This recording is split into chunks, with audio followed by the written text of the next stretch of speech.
Om Swastiastu, Assalamualaikum warahmatullahi wabarakatuh. Shalom, Namo Buddhaya, salam kebajikan, dan salam sejahtera bagi kita semua.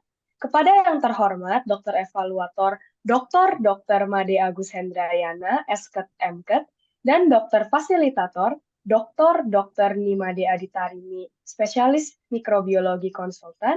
Pada hari ini, kami akan mempresentasikan studi proyek kami yang berjudul Pengaruh Kebijakan Pemerintah di era pandemi COVID-19 dalam perkembangan travel medicine.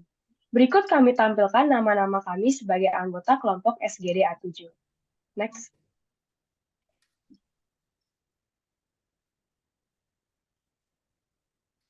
Presentasi akan dibuka dengan pemaparan latar belakang topik yang akan diungkit. Kepada teman-teman yang menjelaskan, dipersilahkan. Perkenalkan diri dokter, perkenalkan nama saya Kiesha Abigail Delma Siregar dengan NIM 23020511177. Izin menjelaskan latar belakang dari pembahasan hari ini, yaitu pengaruh kebijakan pemerintah di era pandemi COVID-19 dalam perkembangan travel medicine. Seperti yang kita tahu, Indonesia merupakan negara dengan penduduk terbanyak nomor 4 di dunia.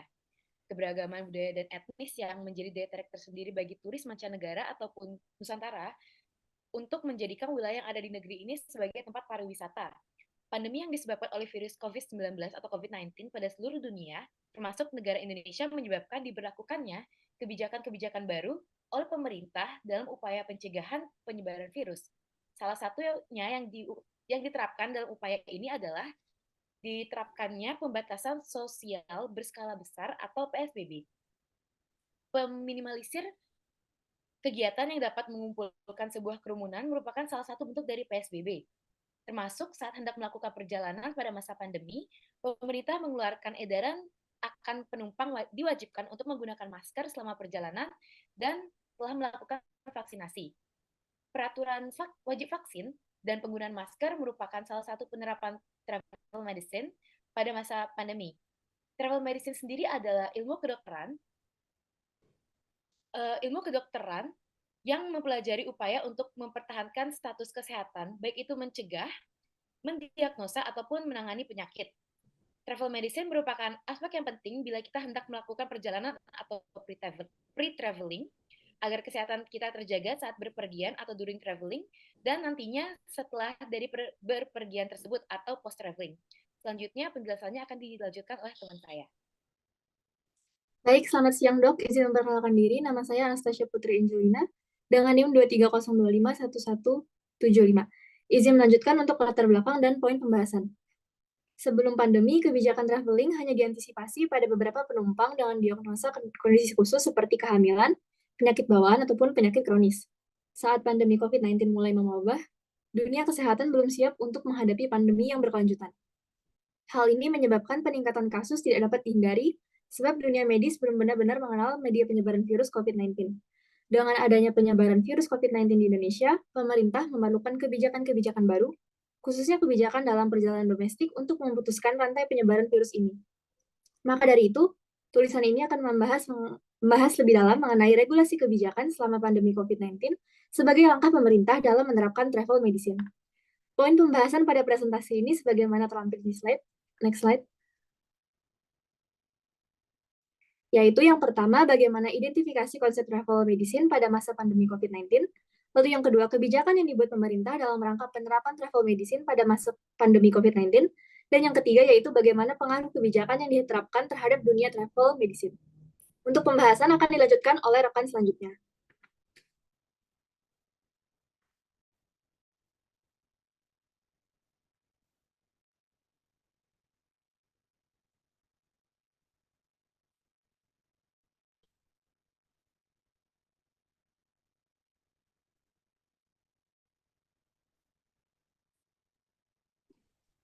Assalamualaikum warahmatullahi wabarakatuh. Nama saya Made Bramantia Dua Bikrama.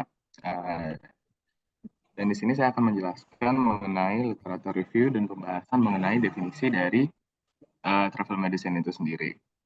Travel medicine itu sendiri dapat diartikan sebagai lingkup dunia medis yang berfokus pada peningkatan taraf kehidupan masyarakat untuk orang-orang, budaya, dan juga lingkungan yang sering dikunjungi, ditambah juga pencegahan penyakit dan juga kendala kesehatan lainnya.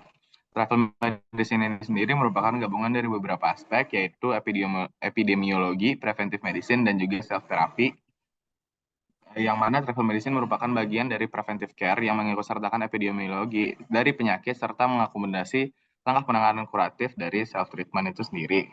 Implementasinya sangat banyak dilihat pada daerah-daerah yang sering dikunjungi seperti contohnya Bali dan juga daerah wisata lainnya. Travel medicine ini sendiri berfokus pada peningkatan taraf hidup masyarakat lokal, di samping peningkatan taraf hidup, juga memfokuskan diri pada pencegahan penyebaran penyakit dari luar dan menurunkan volume penyakit menular dari daerah wisata.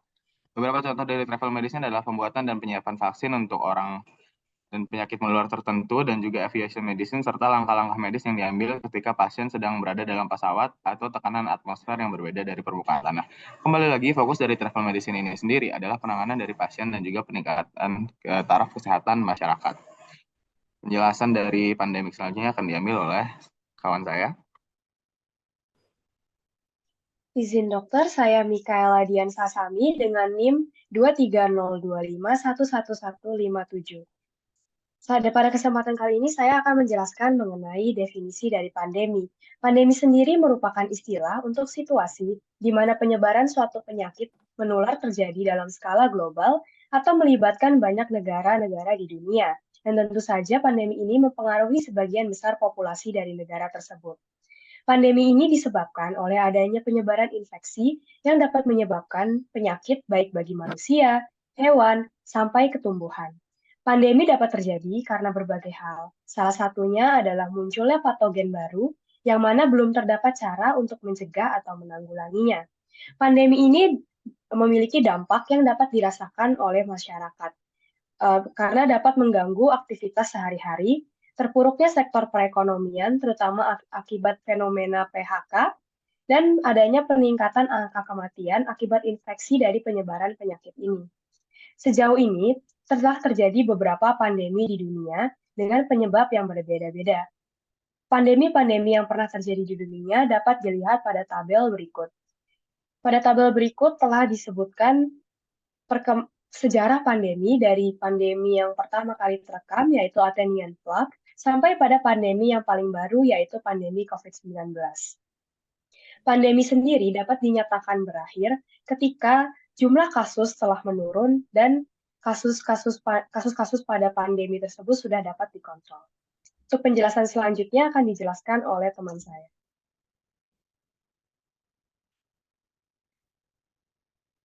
Dokter dan teman-teman, saya izin melanjutkan presentasi pada bagian bab 2, yakni kajian pustaka. Perkenalkan, saya Revalina Ardika dengan NIM 2302511163. Di sini saya akan membahas terkait kebijakan selama pandemi COVID-19. Kapan awal mula kasus COVID-19 ditemukan di Indonesia? Berdasarkan berita dari Portal Informasi Indonesia, kasus COVID-19 pertama kali dideklarasikan oleh Presiden Joko Widodo pada Senin 2 Maret 2023, yakni adanya 2 WNI yang berdomisili di Depok berstatus positif mengidap virus SARS-CoV 2019. Kemudian menanggapi situasi ini, pada 31 Maret 2020, pemerintah menetapkan peraturan perundang-undangan berupa peraturan pemerintah atau yang biasa disingkat dengan PP nomor 21 tahun 2020 tentang pembatasan sosial berskala besar atau PSBB dalam rangka percepatan penanganan COVID-19. Dalam peraturan pemerintah ini, dituliskan bahwa yang dimaksud dengan PSBB adalah pembatasan kegiatan tertentu dalam suatu wilayah yang diduga terinfeksi COVID-19 untuk mencegah kemungkinan penyebaran COVID-19. Dengan bentuk implementasinya adalah diliburkannya sekolah dan tempat kerja, dibatasinya kegiatan keagamaan, dan atau dibatasinya kegiatan di tempat dan juga fasilitas umum. Kala itu PSBB terus diterapkan sampai batas waktu yang belum dapat ditentukan. Kemudian memasuki libur nasional Hari Raya Natal dan menyambut Tahun Baru 2021, pemerintah khususnya Satuan Tugas atau Satgas Penanganan COVID-19 mengeluarkan Surat Edaran atau SE nomor 3 tahun 2020 tentang protokol kesehatan perjalanan orang selama libur Hari Raya Natal dan menyambut Tahun Baru 2021 dalam masa COVID-19. SE ini diberlakukan sejak tanggal 28 Desember hingga 14 Januari.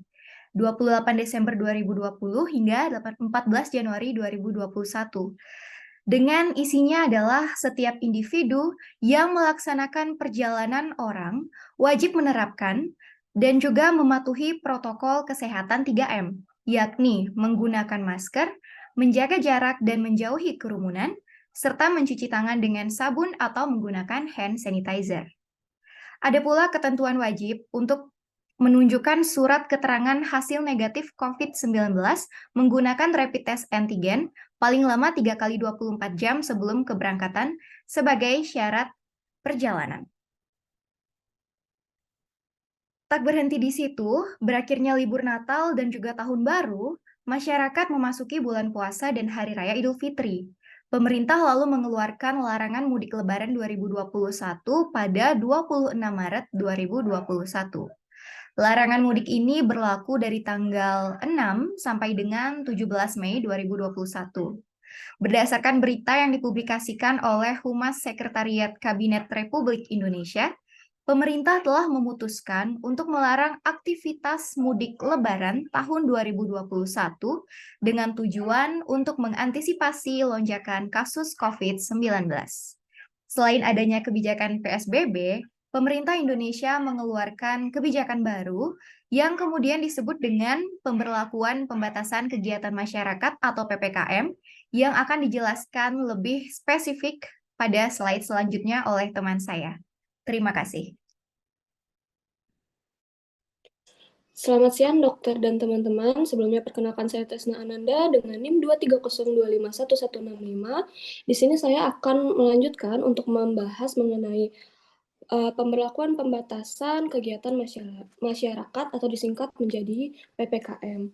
Nah, pada PPKM ini terdiri dari beberapa jenis. Yang pertama ini ada PPKM Jawa Bali yang aturannya masih merujuk pada PSBB, yaitu pada SE nomor 18 tahun 2021. Kemudian ada PPKM Mikro yang hanya mencakup lingkungan RT dan RW, sehingga tidak termasuk dalam travel medicine. Kemudian yang selanjutnya ada PPKM Darurat yang aturannya masih merujuk pada PPKM level 4.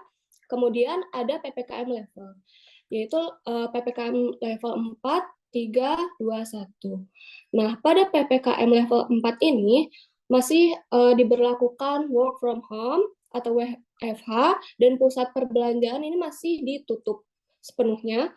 Kemudian pada PPKM level 3 masih juga diberlakukan work from home dan pusat perbelanjaan sudah dibuka, namun dengan kapasitas maksimal 25%. Kemudian ada PPKM level 2 yang sudah memperbolehkan work from office dan pusat perbelanjaan sudah dibuka maksimal 50%. Kemudian ada PPKM level 1 yang di sini pemerintah sudah mengizinkan kegiatan offline dengan maksimal kapasitas 100%. Kemudian ada pula aturan perjalanannya, yaitu aturan perjalanan dalam negeri dan aturan perjalanan luar negeri. Pada peraturan perjalanan dalam negeri, ini mengacu pada SE Satgas nomor 24 tahun 2022, di mana para pelaku perjalanan ini wajib menggunakan aplikasi Peduli Lindungi, dan bagi WNI wajib sudah vaksin ketiga, dan bagi WNA wajib sudah vaksin kedua. Kemudian yang kedua ada perjalanan luar negeri, yang terbagi menjadi dua, yaitu perjalanan dari dalam ke luar negeri, dengan aturan sudah melaksanakan vaksin ketiga, dan kemudian mengakses Peduli Lindungi. Dan yang terakhir ada perjalanan dari luar ke dalam negeri dengan aturan sudah vaksin kedua minimal 14 hari sebelum keberangkatan dan menunjukkan sertifikat vaksin melalui Peduli Lindungi. Sekian penjelasan dari saya, selanjutnya akan dilanjutkan oleh rekan saya.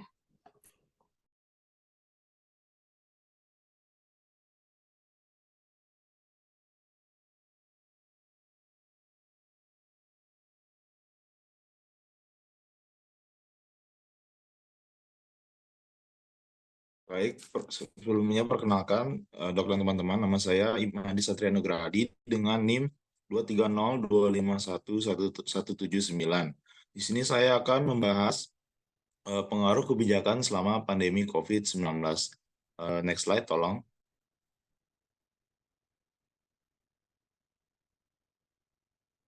Jadi yang pertama ada PSBB atau yang bisa disebut pembatasan sosial berskala besar. Nah, PSBB atau pembatasan sosial berskala besar ini memiliki pengaruh yang signifikan selama masa COVID-19. Dengan adanya PSBB ini, penyebaran atau penularan COVID-19 di Indonesia bisa mengalami penurunan. Karena dengan adanya PSBB ini, mobilitas masyarakat berkurang sehingga sedikit terjadinya kontak sosial. Adapun pengaruh buruk dari penerapan aturan PSBB ini, khususnya dari sektor ekonomi. Banyak orang yang kehilangan pekerjaan karena aturan PSBB ini, terutama orang yang bekerja di sektor pariwisata seperti perhotelan atau tempat hiburan.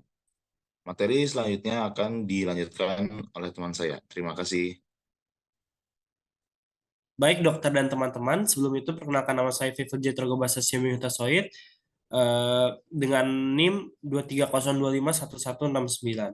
Saya akan melanjutkan pembahasan tentang pengaruh dari pengaruh dari dan dampak dari kebijakan-kebijakan tersebut.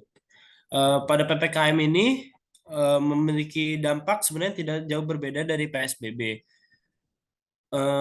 Tetapi masih juga ketat, tidak seperti, karena PPKM ini dibagi menjadi level-level, ada level 4 sampai hingga level 1. Lalu di PPKM ini masih banyak toko atau di bidang pariwisata ini masih banyak tempat yang tutup, belum banyak wisatawan mancanegara, wisatawan lokal yang berdatangan.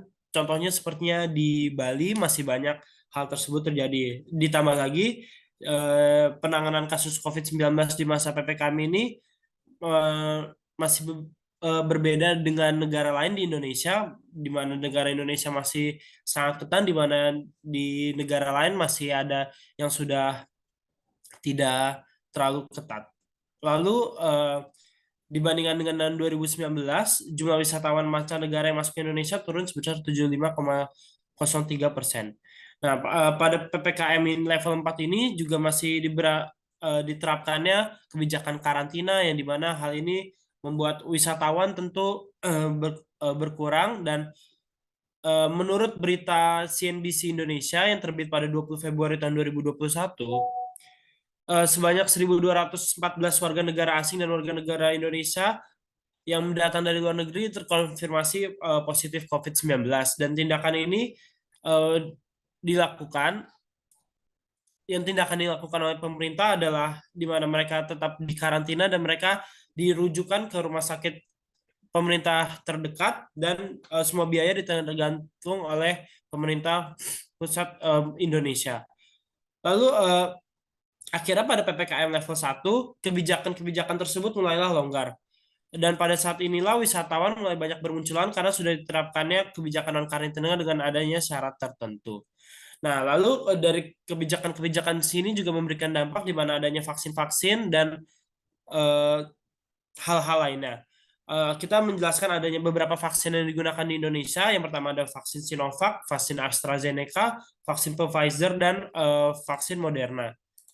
Lalu juga untuk mencegah adanya dampak dari COVID-19 ini juga diadakannya tes, ada beberapa jenis tes yang diadakan, yang betul tes antigen, tes rapid test antibody, dan yang terakhir adalah tes swab PCR, di mana tes ini memiliki fungsi dan kelebihan masing-masing. Terima kasih. Selanjutnya akan dilanjutkan. Baik, terima kasih pada Vito. Dokter, nama saya Azim. Dengan NIM 230251119, saya akan menjelaskan mengenai kesimpulan dari proyek kami. Yang pertama yaitu implementasi integrasi multidisiplin dalam ilmu travel medicine dapat digunakan sebagai dasar dalam menganalisis rangkaian peristiwa pandemi COVID-19. Salah satunya yaitu analisis jumlah kasus COVID-19 di Indonesia. Kita semua tahu bahwa ketika dengan pandemi saat itu kita mendapatkan banyak sekali update informasi mengenai jumlah kasus COVID setiap harinya. Ini salah satu bentuk diterapkannya bidang epidemiologi dalam telemedicine. Kemudian diterapkannya berbagai kebijakan pembatasan sesuai durasi perawatan, seperti halnya PPKM, protokol kesehatan, dan lain-lain, yang tercapai COVID-19 menjadi bentuk dari adanya perawatan kuratif dalam telemedicine. Nah, sebagai langkah preventifnya, berbagai vaksin yang didatangkan dari luar seperti Sinovac, AstraZeneca, dan lain-lain, itu adalah merupakan bentuk pemerintah untuk bentuk preventif dari travel medicine ini, dari konsep travel medicine ini, sehingga konsep travel medicine dapat digunakan dalam mengatasi kronologi pandemi COVID-19. Lalu yang kedua, kebijakan yang dibuat pemerintah sebagai bentuk penerapan travel medicine di era pandemi COVID-19, diantaranya dalam berbagai program pembatasan, yakni pembatasan sosial berskala-besar atau PSBB, pembatasan selama libur nasional, Natal dan Tahun Baru, pembatasan dalam rangka Hari Raya Idul Fitri, dan pemberlakuan pembatasan kegiatan masyarakat atau PPKM, yang kemudian terbagi kembali menjadi beberapa jenis dan PPKM yang diberlakukan berdasarkan tingkatnya terbentuk PPKM level 3, 2, dan 1. Sedangkan berdasarkan jenisnya, PPKM yang diberlakukan di Indonesia yakni PPKM Jawa Bali, PPKM Mikro, serta PPKM Darurat. Seluruh upaya pembatasan tersebut memiliki kriteria serta persyaratan tersendiri dalam pembuatannya. Pembatasan yang berkaitan dengan medicine diantaranya PPKM level 4, 3, 2, dan 1. Selanjutnya akan dilanjutkan oleh Ansai. Baik, saya izin untuk melanjutkan pemaparan simpulan dalam student project kali. Kenalkan dok, nama saya Ida Yurangita Pravina Dewi dengan NIM 23025111161. Izin untuk melanjutkan pembacaan ataupun pemaparan kesimpulan pada student project kali ini. Seluruh kebijakan yang diterapkan pemerintah di era pandemi COVID-19 berpengaruh pada pelaksanaan travel medicine untuk menunjang keselamatan wisatawan dalam bepergian. Adanya pembatasan ketat yang diberlakukan menimbulkan adanya pengurangan jumlah wisatawan, baik wisatawan domestik maupun wisatawan mancanegara yang bepergian ke Indonesia, yakni penurunan maksudnya wisatawan mancanegara sebesar 75,03%. Saat mewabahnya COVID-19 terdapat 1.214 warga negara asing dan warga negara Indonesia yang datang dari luar negeri terkonfirmasi positif terpapar COVID-19. Sebagai bentuk tata laksana, pemerintah merujuk wisatawan ke rumah sakit pemerintah serta menggratiskan biaya perawatan wisatawan. Selain tata laksana perawatan COVID-19 pada pasien wisatawan, terdapat pula perkembangan vaksinasi COVID-19 yang diawali dari adanya vaksin Sinovac. Namun tidak dapat dipungkiri bahwa virus COVID-19 terus bermutasi di era pandemi. Maka dari itu, vaksin COVID-19 juga terus berkembang dan bervariasi seiring dengan berjalannya pandemi, yakni terdapat vaksin AstraZeneca, Moderna, Pfizer, Sinopharm, dan berbagai jenis vaksin lainnya. Selain itu, untuk menunjang screening pasien COVID-19, pemerintah juga menyiapkan berbagai pemeriksaan COVID-19 seperti tes swab PCR, swab antigen, dan rapid test antibody. Pada akhirnya, setelah penerapan berbagai kebijakan tersebut, pandemi dapat mereda ditandai dengan diberlakukannya PPKM level 1 dan peraturan perjalanan jarak jauh bagi wisatawan dapat dilonggarkan, yang mana merupakan pertanda bahwa pembatasan sebagai bentuk mekanisme diterapkannya travel medicine telah berhasil. Sekian kesimpulan dari student project kami, dan karena pembicaraan kesimpulan telah berakhir, maka berakhir pula presentasi kami. Akhir kata, kami mohon maaf atas segala kekurangan dalam student project ini. Terima kasih atas perhatiannya, dokter. Saya tutup presentasi ini dengan para mesanti. Om Santi, Santi, Santi Om. Wassalamualaikum warahmatullahi wabarakatuh. Shalom, salam sejahtera bagi kita semua. Terima kasih, dokter.